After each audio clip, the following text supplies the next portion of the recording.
Speaking of the drug problem, I think one of the things that really does surprise me about it is that drugs himself is not a respecter of persons as far as socioeconomic levels in their life. We've got kids from every walk of life, from the very poorest to very high caliber. You know, kids that come from very wealthy families and just good people, and it's a shame. It's ruining a lot of lives. It's going to be anywhere you go. It's everywhere, and you're never going to get them off. You're never going to get rid of them completely. You put some in jail, you arrest them.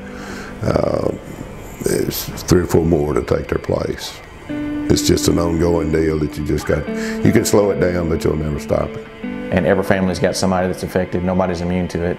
I mean, my family's got people. Everybody's got people that's fell into that trap. It's just a cycle. I mean, you got the person that's addicted. They have kids. The kids see it, and it's just a never-ending thing. When I started in '97, you didn't have as much as the narcotics as we see now, of this type that we see. But it's a tradition, because you see the people that I booked then at the jail, and it's just a continuation. You see the same names. You know, it's just kind of, it's sad. You know. We have a real drug problem in this parish, as does every parish in Louisiana, and we're working on that diligently. We've made like 20-something into the federal system that was really big drug pushers.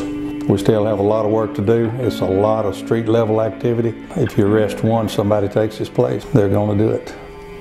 We're seeing it's changed from a few years ago. It was primarily crack cocaine.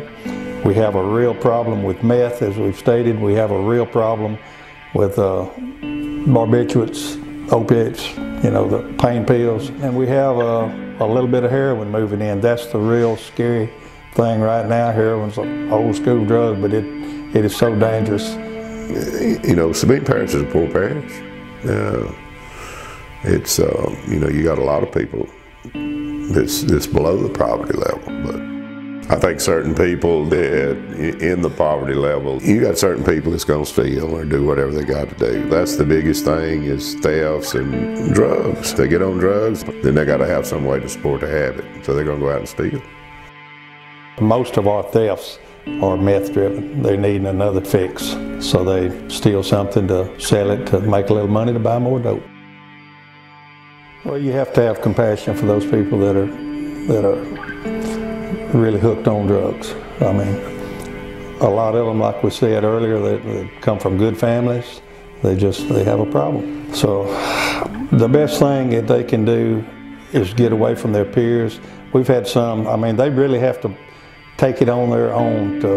They have to want to get off of it. And rehab will help them if they want to get clean, but you can't force it on them. And yeah, you have to really have compassion for them, but still, we have to enforce the law too. You know, anything you can do to stop some of the crime and corruption and drug trafficking that's in the parish. Without community input and community awareness, you can't solve crime.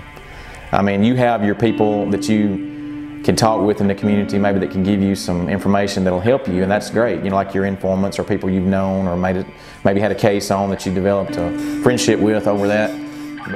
But as far as just day-to-day, you know, community involvement, I think, is the most important thing on solving crime. I mean, that's just the way it is. Because there's things that go on in people's neighborhoods or in their backyard that if you have 500 patrolmen on the street and they're making the rounds in Sabine Parish, they're not going to see it. But you have a neighbor that's going to see it, and because it's in their neighborhood and it's important to them. You know, through the organizations like Crime Stoppers, things like that, to get the word out on different crimes and stuff, I think that's very important.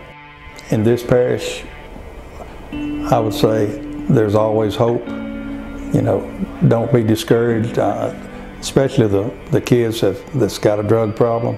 I've seen some come back and make productive citizens out of themselves.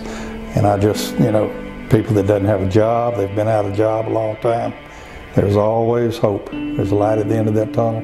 Just keep the faith, a little faith in God, everything will work out.